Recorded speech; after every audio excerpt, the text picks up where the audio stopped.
Nous allons maintenant faire place à Monsieur Mathieu Kidou, docteur en sciences et techniques des activités physiques et sportives et sociologue du sport au sein du laboratoire sur les vulnérabilités et l'innovation dans le sport à l'Université Lyon 1 en France, et son collègue Monsieur Brice Favier Ambrosini, professeur au département des sciences de l'éducation de l'Université du Québec à Chicoutimi au Canada, à partager leur écran. La parole est à vous, messieurs.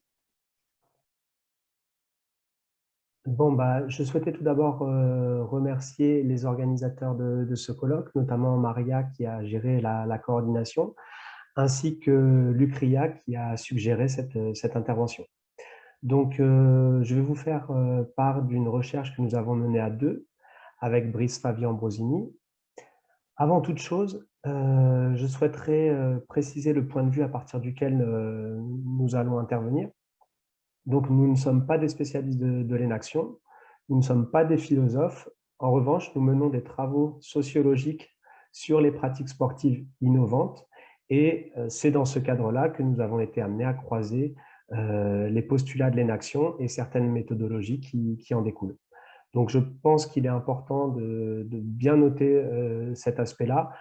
Nous parlerons du point de vue du sociologue, attentif à l'expérience telle qu'elle est effectivement vécue par les sujets de notre étude, mais nous n'avons pas de prétention théorique concernant la problématique de l'inaction et son champ de recherche.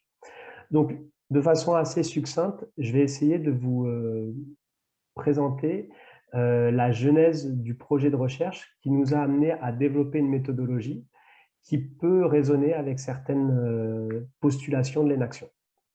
Donc, en fait, l'étude sociologique que nous avons entreprise avec Brice Favier Ambrosini a trait à l'autoquantification, qu'on appelle également self-tracking, donc qui consiste simplement à utiliser des dispositifs numériques portatifs pour quantifier en temps réel son activité sportive à travers certaines variables physiologiques, comme la fréquence cardiaque par exemple, ou des variables plus mécaniques, comme la vitesse instantanée, la puissance développée.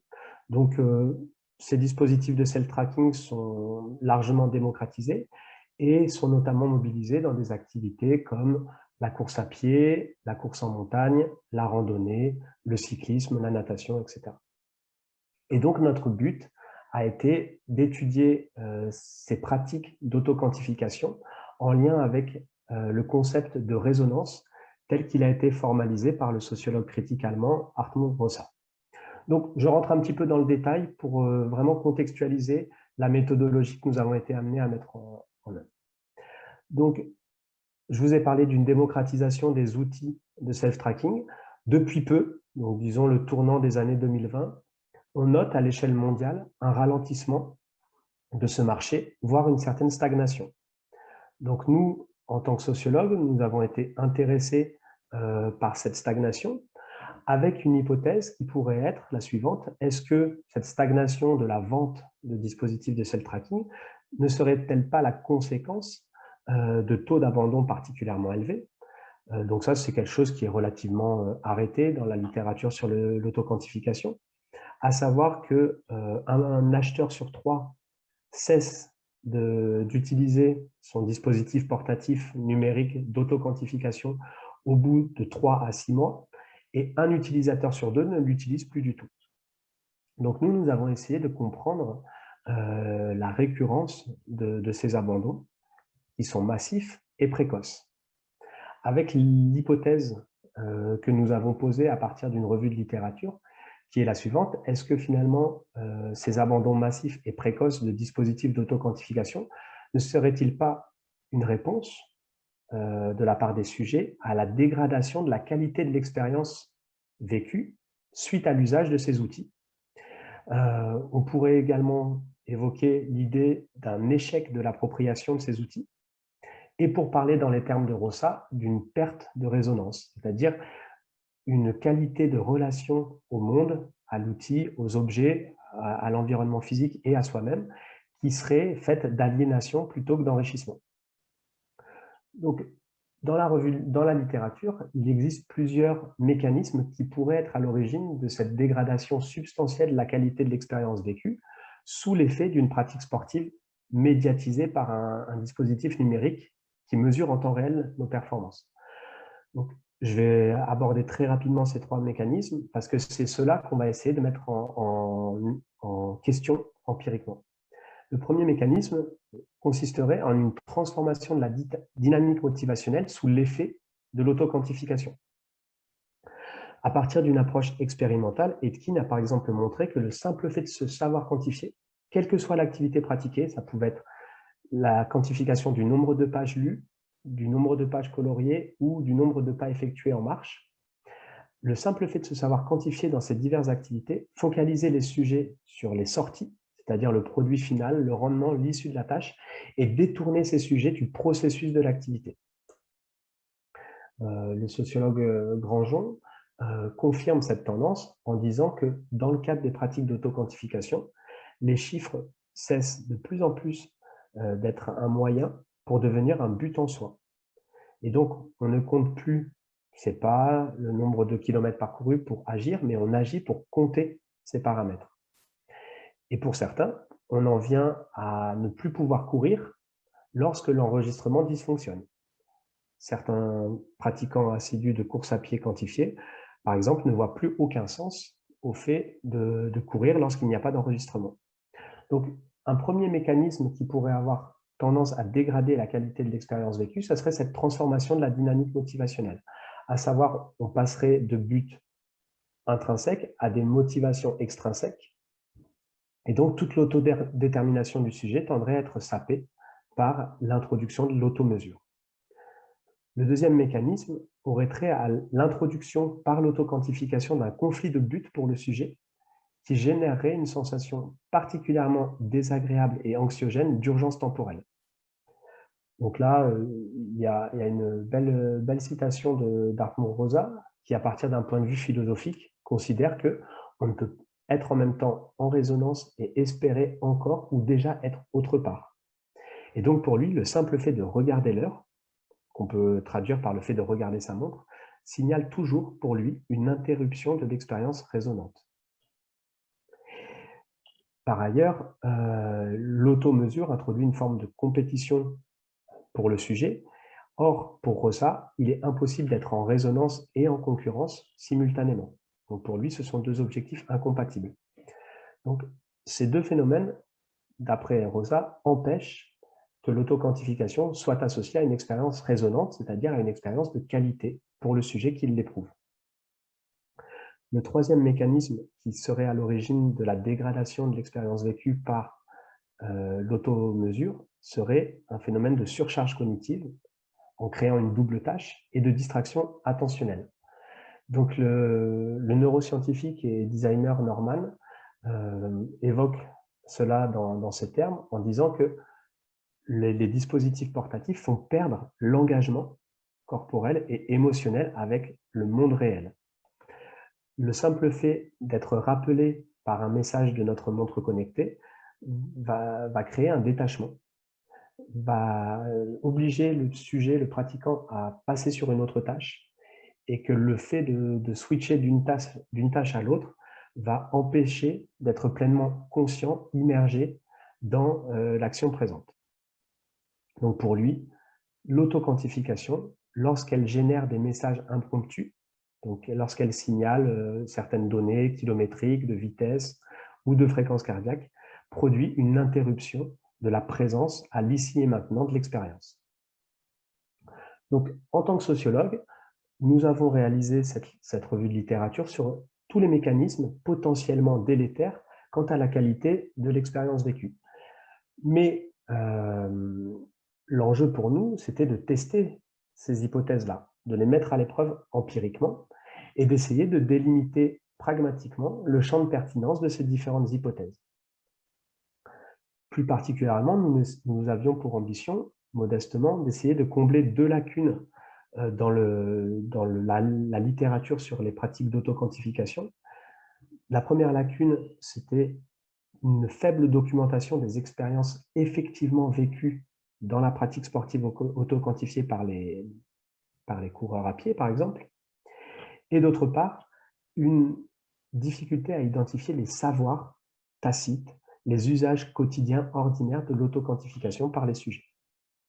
Donc, c'est pour essayer de compenser ces deux lacunes que nous avons développé le projet de recherche qui va suivre. Avec une approche que nous souhaitions développer, donc une approche sociologique, puisqu'il est question de discuter la thèse de la résonance de Rossa, que l'on voulait qualitative, compréhensive et attentive à l'expérience telle qu'elle était effectivement vécue par les sujets. Donc c'est pour ça que nous l'avons qualifiée d'inspiration phénoménologique. Donc, je répète, deux ambitions dans notre projet empirique: essayer de documenter les expériences telles qu'elles ont été effectivement vécues par les pratiquants en situation, et d'autre part, dévoiler les usages et les savoirs quotidiens, tacites, ordinaires de l'autoquantification dans l'interaction nouée par les sujets avec leurs systèmes d'automesure, qui sont des systèmes numériques, et qui renvoient à la question de la relation à la technique, telle que Olivier Gapen a pu les évoquer précédemment. Donc, une petite parenthèse avant de poursuivre sur le projet empirique tel qu'on a pu le développer. Dans quelle mesure parle-t-on d'énaction en sciences sociales? Donc, j'ai pu noter deux contributions qui évoquent explicitement la question d'ethnographie énactive. La première contribution est récente et est issue d'un travail collectif piloté par Azema en 2020. Donc là, il est question d'interroger le rôle et la place de l'ethnographie au sein du programme empirique du cours d'action.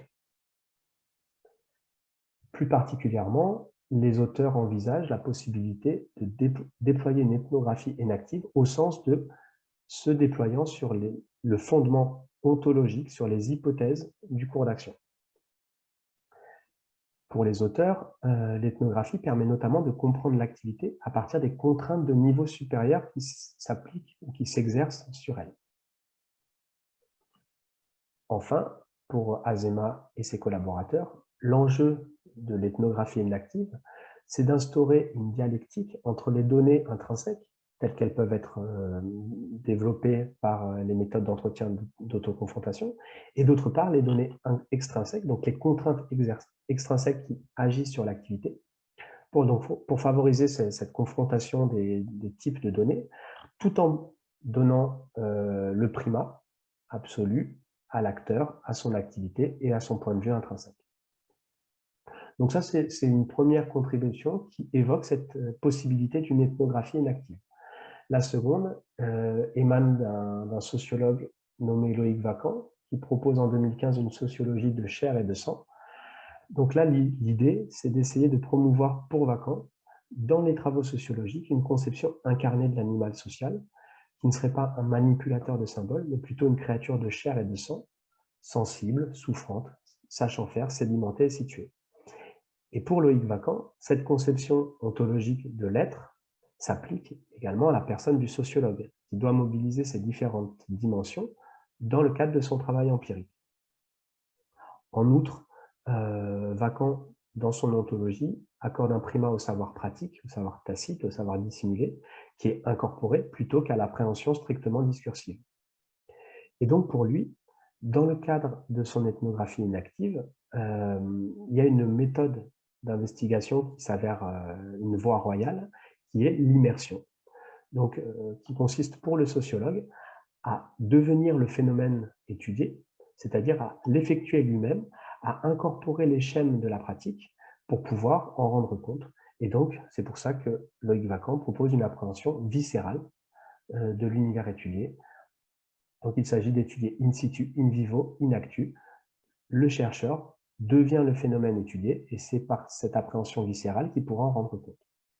Donc, dans le cas du projet qui va suivre, il ne s'agit pas à proprement parler de rentrer dans l'une ou l'autre des conceptions de l'ethnographie inactive, mais il était important, d'après nous, de montrer qu'il existe des réflexions en sciences sociales sur des rapprochements possibles entre ces disciplines que sont la sociologie et l'ethnologie, d'une part, et les postulats de l'énaction, d'autre part, avec des directions différentes données par Vacan ou par Azema.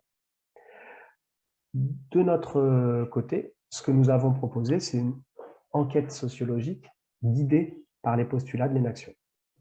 à la suite de ce que Barbier et Durand ont pu qualifier d'entrée-activité, nous avons voulu, dans le cadre de l'étude des pratiques d'auto-quantification en contexte sportif, étudier le flux, la continuité, la dynamique de l'activité.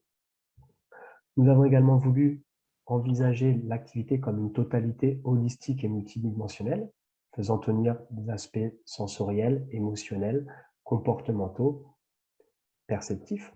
Donc nous sommes attentifs à l'asymétrie du couplage structurel et accordons un primat au point de vue intrinsèque. Nous souscrivons également à l'hypothèse de la conscience pré-réflexive, telle qu'elle a pu être définie dans le cadre du programme du cours d'action par Jacques Theroux.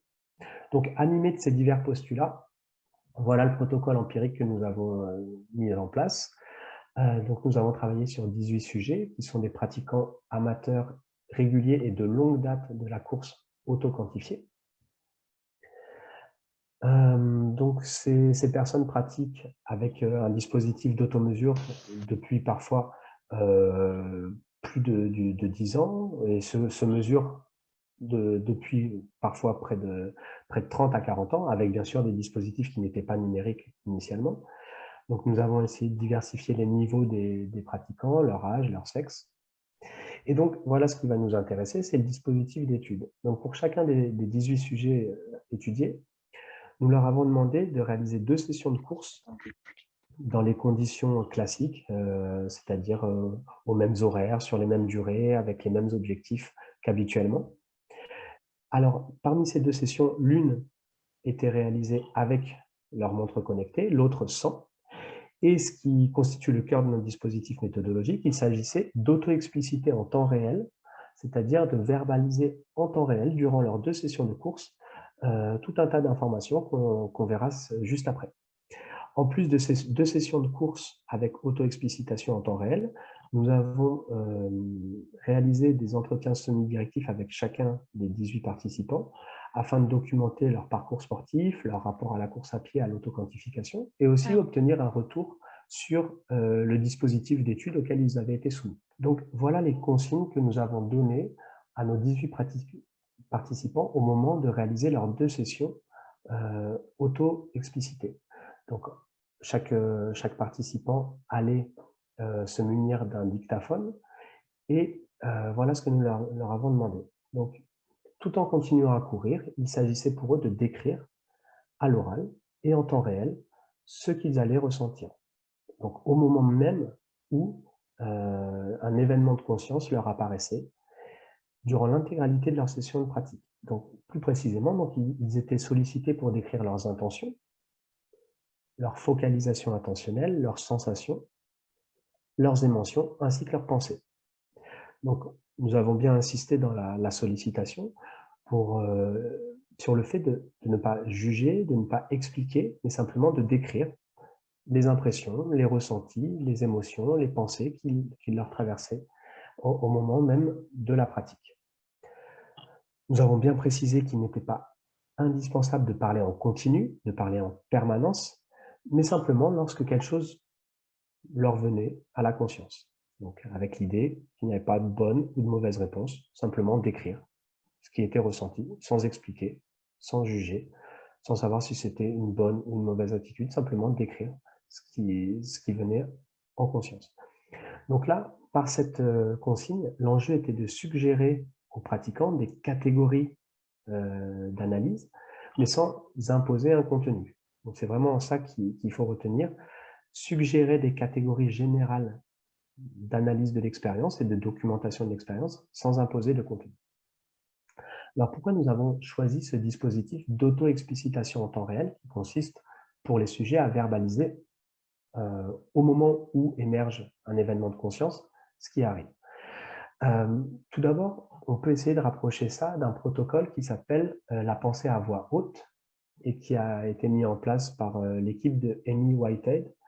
Donc, la pensée à voix haute demande, dans les protocoles qui existent, par exemple dans le cadre de la course à pied, au sujet de verbaliser en continu, mais durant la totalité de la session de pratique, c'est-à-dire ne pas laisser plus de 20 secondes de silence. Nous avons refusé cette orientation et nous avons simplement demandé au sujet de prendre la parole au dictaphone lorsque quelque chose de significatif leur venait à l'esprit. Donc c'est la première dimension qui nous écarte de la procédure de Think Aloud. La seconde, c'est que dans la pensée à voix haute, les sujets sont sollicités simplement pour évoquer leurs pensées, leurs réflexions. Et donc, ce protocole ne s'attache qu'à la dimension cognitive de l'activité. Or, en référence au postulat de l'énaction, nous nous intéressons à la dimension holistique de l'activité, à sa multidimensionnalité. Et donc, c'est pour ça que nous avons suggéré à nos participants une diversité de catégories d'analyse de l'expérience. En plus des pensées, nous avons parlé des sensations, des émotions, des focalisations attentionnelles, etc. Donc, voilà les 2 points sur lesquels nous nous distinguons de la pensée à voix haute. D'une part, ne pas obliger les sujets à verbaliser en continu, donc à parler tout le temps. Et d'autre part, ne pas limiter les sujets à l'explicitation de leurs pensées et de leurs réflexions, mais les autoriser à également évoquer leurs sensations, leur vécu émotionnel, leur focalisation attentionnelle. Nous avons hésité également à travailler avec un second type de protocole qui s'appelle les running interviews. Donc, c'est des protocoles où l'intervieweur est présent à côté de son sujet qui court et qui va l'interroger en situation. Donc, les running interviews ont été conçus pour permettre à l'enquêteur de saisir l'environnement matériel, sensoriel dans lequel se déroulait la pratique. Mais pour nous, ce n'était pas un dispositif qui s'avérait extrêmement pertinent, notamment parce que, par les questions et la simple présence de l'interrogateur, nous pensions que le flux continu de l'activité allait être rompu, allait être haché par les interventions de l'enquêteur.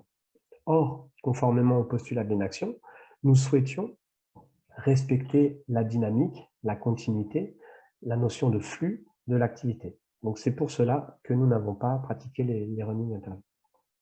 Ensuite, une autre possibilité, c'était de procéder à des entretiens rétrospectifs, tels que les entretiens d'autoconfrontation, donc mis en œuvre par exemple dans le cadre du programme du cours d'action, ou les entretiens d'explicitation, tels que proposés par Pierre Vermersch dans le cadre du programme de la psychophénoménologie.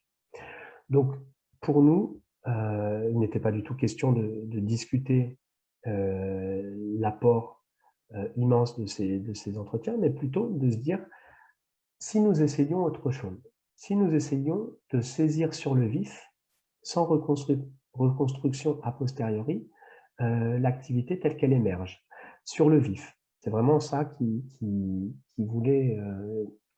animait notre posture, sans hiérarchiser les événements qui pouvaient être plus ou moins minimes, importants, décisifs, cruciaux dans la dynamique de l'activité, mais permettre au sujet d'expliciter tout événement de conscience, qu'il soit fondamental ou qu'il soit anecdotique. Et c'est vraiment ce refus de la hiérarchisation a priori de l'importance de ces divers événements de conscience qui nous a conduit à utiliser cette méthodologie de l'auto-explicitation en temps réel. Donc, je synthétise ici les raisons qui nous ont poussés à ce dispositif. D'une part, étudier l'activité en situation écologique, une volonté de saisir l'expérience sur le vif et en temps réel, un désir de ne pas hacher la continuité du flux de l'expérience, c'est-à-dire de respecter sa dynamique, bien sûr en accordant un primat au point de vue de l'acteur, en considérant l'activité comme une totalité multidimensionnelle, sans hiérarchiser a priori de l'importance et de la significativité des différents événements de conscience qui allaient intervenir durant l'heure de course à pied.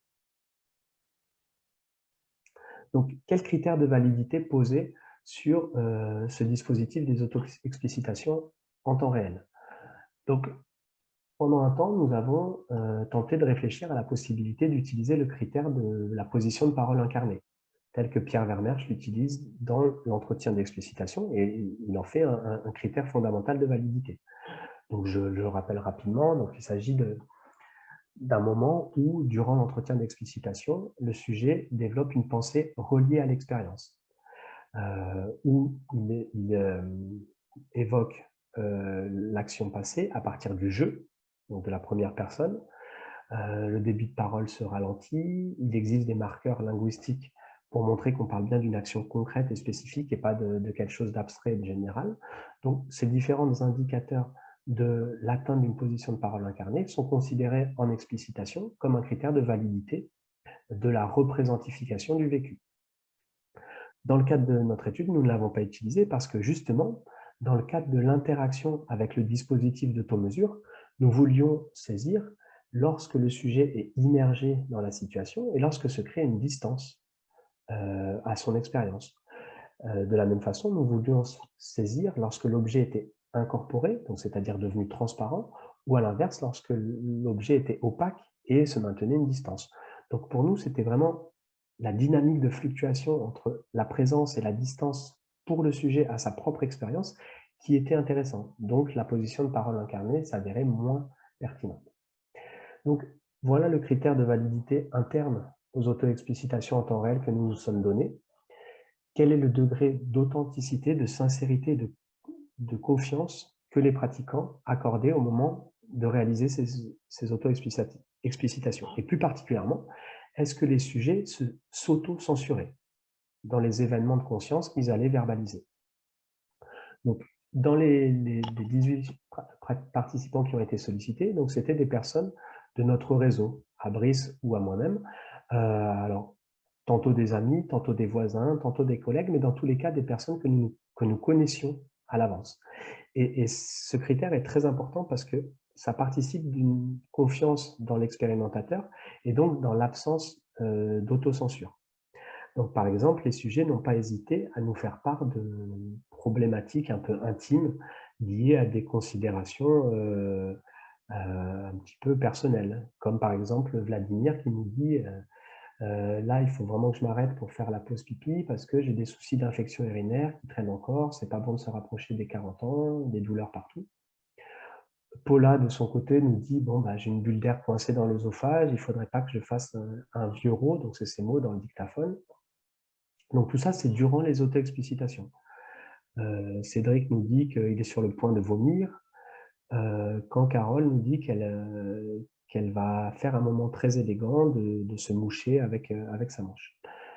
Une autre direction qui nous permet de souligner l'absence d'autocensure, c'est des sujets qui, pendant leur session de course auto-explicitée, nous font part de problématiques intimes, sentimentales, comme par exemple Romain qui est obsédé par ses relations avec ses ex-compagnes, qui, dès qu'il voit un magasin, repense à une compagne, et qui nous avoue, bon, bah, sans filtre, je dis les choses comme ça me vient, et du coup, je constate que c'est une période où je suis obnubilé, obsédé par les questions sentimentales. Donc, qu'il s'agisse de verbaliser des événements un petit peu intimes, que ce soit au niveau biologique ou au niveau sentimental, nous pensions que cette absence d'autocensure pouvait être considérée comme un critère de sincérité, voire de validité interne des auto-explicitations que nous avions mises en place. Donc, je ne vais pas développer les résultats, simplement pour dire que nous étions intéressés par la possibilité d'identifier les savoirs tacites, ordinaires, quotidiens des sujets dans le cadre de leur interaction avec des dispositifs d'auto-quantification. Et donc, nous avons pu identifier 3 métatechniques de soi, on a appelé ça des métatechniques de soi, dans la relation au dispositif de self-tracking, que nous avons appelé la différenciation, l'adaptation et la contextualisation. Bon, ce n'est pas le lieu ici de développer ces savoirs, mais en tout cas, ce sont des savoirs tacites que les sujets expérimentés dans l'auto-quantification ont mis en œuvre, et c'est grâce à ces techniques que l'auto-quantification n'a pas contribué à dégrader la qualité de leur expérience sportive telle qu'ils ont pu la vivre. Nous avons également pu montrer une dynamique fluctuante de l'expérience, avec une alternance fréquente des moments où le dispositif était opaque versus des moments où le dispositif était devenu transparent. Donc là, ça renvoie vraiment à l'idée défendue par Poisa et Goudou d'une réversibilité, d'une dynamique de l'appropriation. Donc tantôt, les sujets font état de leur outil de self-tracking, tantôt, ils oublient complètement sa présence, et donc on peut faire l'hypothèse que ce dispositif est alors approprié, incorporé. Donc nous avons également pu constater dans d'expérience donc dans la conscience pré-réflexive de ces sujets, des bascules rapides et incessantes sur des centrations vers le futur, vers le passé ou vers le présent, et des sauts fréquents de focalisation sur la montre, la technique de course, les sensations corporelles vécues ou le milieu physique environnant. Nous avons pu également formaliser des traits typiques d'expérience, comme l'impatience systématique de vouloir en finir avec la session de course. Également, la tendance à l'émergence, à la disparition et à la résurgence des mêmes sensations de chaleur, de douleur et de lourdeur durant les sessions de course. Et enfin, des sujets qui, à l'échelle d'une même session, étaient obnubilés par une même préoccupation qui devenait récurrente. Pour certains, c'était l'absence de qualité technique dans l'exécution du geste. Pour d'autres, c'était des terrains glissants. Pour d'autres, c'était des sensations de douleur, mais vraiment ces préoccupations récurrentes à l'échelle d'une course. Et au final, l'enjeu, je le répète, au départ sociologique de cette étude, c'était de discuter la thèse de la résonance de Rosa, avec l'idée implicite que le simple fait de s'auto-quantifier générerait l'inverse d'une relation de résonance, c'est-à-dire une expérience d'aliénation. Donc nous avons pu montrer à partir de ces auto-explicitations que les sujets oscillaient fréquemment entre une pleine immersion dans l'ici et maintenant de l'expérience, mais aussi avec des situations de plus grande distanciation à leur vécu, des projections vers le futur, et que finalement l'auto-quantification n'avait rien d'une contrainte qui intrinsèquement serait une source automatique d'aliénation de l'expérience. Et ensuite, nous avons déconstruit l'idée qu'une expérience résonante signifiait automatiquement une expérience agréable.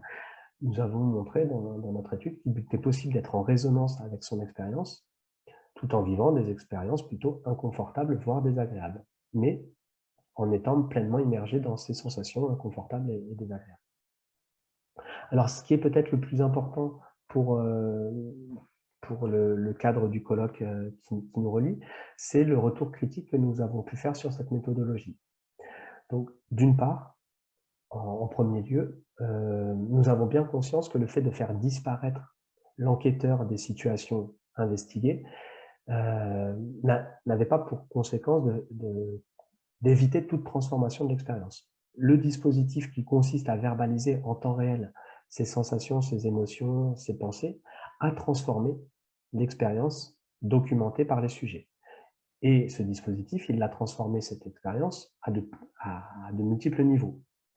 Tout d'abord, dans les auto-explicitations des sujets, mais aussi dans les entretiens semi-directifs que nous avons menés après, les sujets nous font part systématiquement de la peur du ridicule, du sentiment de honte à parler à voix haute tout seul, alors qu'ils évoluent dans un parc avec d'autres personnes à leur côté. D'autres sujets nous ont fait part de leur gêne respiratoire, puisqu'il s'agissait de parler tout en continuant à courir. D'autres, simplement, nous ont fait part de leur gêne mécanique de devoir courir avec un téléphone en main. Ça gênait leur coordination, alors qu'ils préféraient parfois courir en état de légèreté, de dénuement du point de vue de la liberté des mains. Pour beaucoup, le fait d'utiliser un dictaphone signifiait absence de musique, et cette absence de musique était très perturbante pour ceux qui avaient l'habitude de courir avec. Mais peut-être plus fondamentalement, le dispositif qui consiste à auto-expliciter l'expérience que l'on vit a empêché les sujets de s'évader, alors même qu'habituellement, ils avaient plus l'habitude de le faire. Alors ici, je me permets de citer quelques extraits d'auto-explicitation. Par exemple, Romain nous dit, le fait de parler, donc là c'est pendant qu'il court hein, qu'il dit ça, le fait de parler me fait me concentrer davantage sur ce que je suis en train de faire. D'habitude, je fais le point sur les derniers jours, je me projette sur les suivants. Or là, il a l'impression de ne pas avoir pu faire cette coupure. Au moment de finir sa session de course, Romain dit ensuite, donc ça va dans le même sens, hein, le fait de parler m'a peut-être un peu plus amené à me concentrer sur les moments présents, alors que d'habitude, je pense un peu plus à débriefer ma journée de travail, à me motiver pour le lendemain. Romain confirme cette difficulté à s'évader causée par le dispositif d'auto-explicitation durant l'entretien. Il dit « Le fait de me raconter m'a conduit à me focaliser sur le présent, à décrire ce qui était en train de se passer, moins à divaguer. D'habitude, j'aime bien réfléchir sur ma vie passée et future, sur les événements à venir. Le dispositif m'a empêché de m'extraire du présent.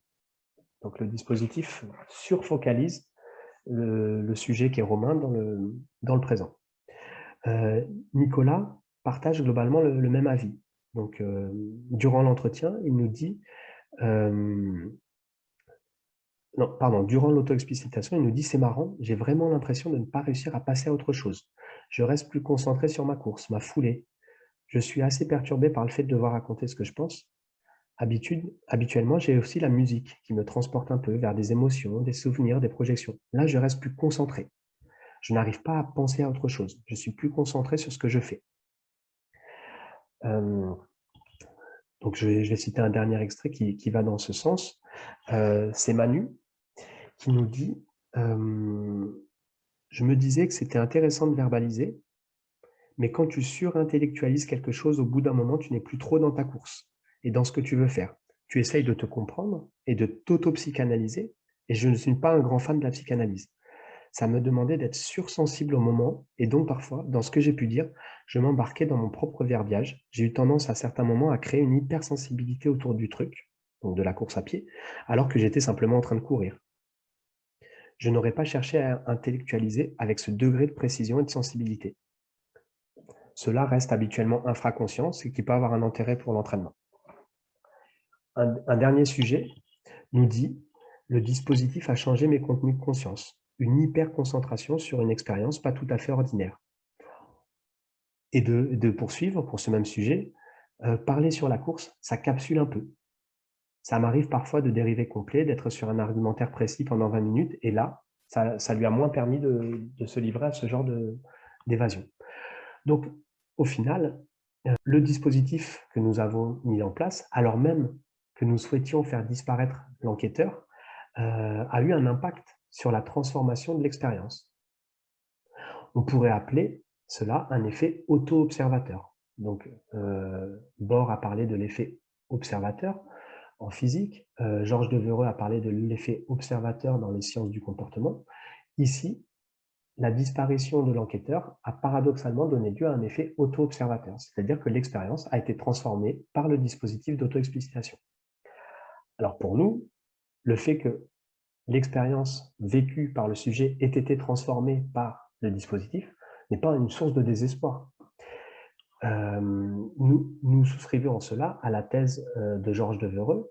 Dans l'extrait qui suit, il suffit de transformer effet observateur par effet auto-observateur, et nous aurons la thèse qui nous anime, à savoir que l'enjeu n'est pas de ne pas déformer l'expérience, l'enjeu est de contrôler les déformations induites par le dispositif. Et je renvoie à la fin de la citation, de découvrir quel insight positif, non susceptible d'être obtenu par d'autres moyens, nous pouvons tirer du fait de cette auto-observation.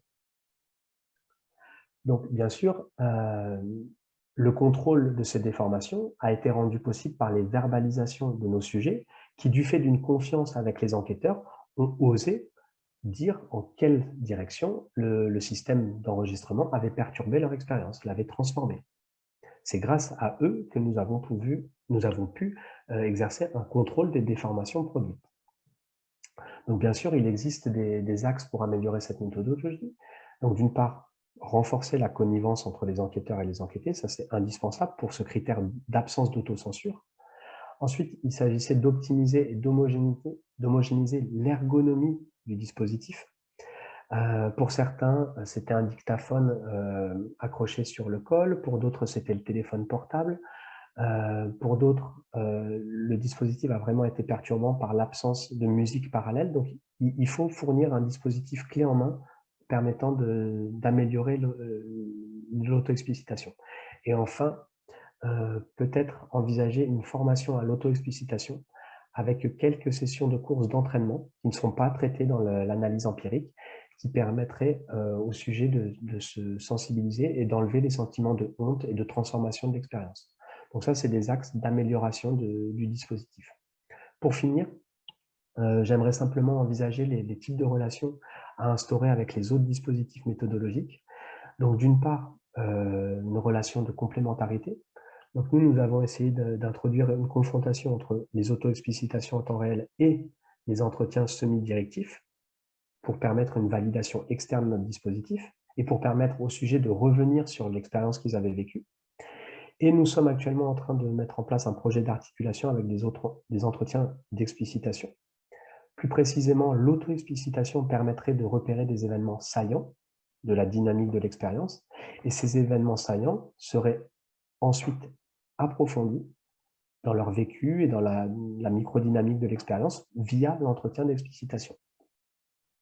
Enfin, par rapport aux autres dispositifs existants, nous pensons qu'il serait intéressant de réfléchir en termes d'effet différentiel de connaissances, c'est-à-dire quelle connaissance obtient-on lorsqu'on passe d'une méthode d'analyse de l'activité à une autre.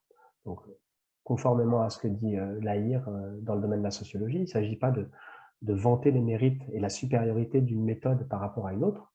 Ce n'est pas ce que nous avons essayé de faire dans le cadre de ce dispositif, mais plutôt de façon pragmatique, nous demander qu'est-ce qu'une nouvelle méthode permet comme connaissance ou interdit comme connaissance, comme gain de connaissance par rapport à des méthodes disponibles dans la littérature. Et donc, il s'agit d'avoir une attitude pragmatique qui consiste à juger des méthodes par leurs résultats, et plus particulièrement par leurs résultats différentiels dans le cadre d'une analyse comparative des apports de chacune des méthodes.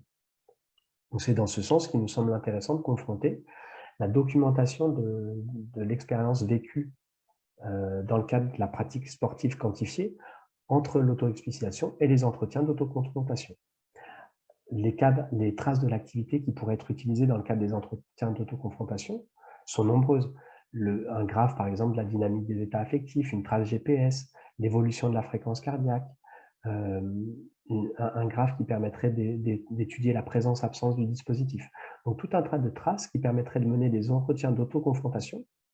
Et ensuite, l'enjeu serait de comparer les connaissances permises par ces différents dispositifs que sont l'auto-explicitation et l'autoconfrontation.